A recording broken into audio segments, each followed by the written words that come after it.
Murat hazırsan qaydalara oğlum. Bəli. Sözün izahı nədir? Söz izahına üçün Sözə. sözə aid olan əşyaların əlamətinin sadalanmasıdır. Məsələn. Məsələn, limon sarı turş meyvə növüdür.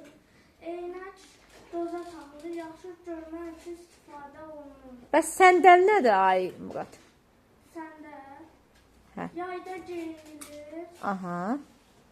ayaqqabı növüdür. Afərin. Yüngül və Yüngül və dansızdır. dabansız olur. Aha. Hekayə xəritəsi nə deməkdir? Oxuduğumuz hekayə nağılları daha yaxşı anlamaq üçün hekayə xəritəsi tərtibsiz olunur. Hekayə xəritəsində baş qəhrəman, obrazlar, əsas fikir, Məkan. zaman, məkan, məzmun aiddir. Qəşəng. Sözün ümumi mənası nədir? Hər bir sözün bir ümumi mənası vardır. Məsələn, alma, heyva, portağal, meyvə növüdür.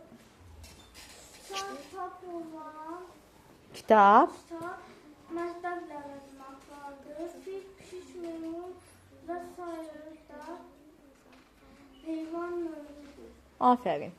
İzahlı lüğət nədir? İzahlı lüğətdə əlifba ardıcılığı ilə düzülən sözlərin izahlı mənalı verici söz topluluğudur. Azərbaycan dilində tələffüz etdiyimiz səslər neçə yerə bölünür və hansılardır? 2 yerə samit və sait səs. Qəşəng.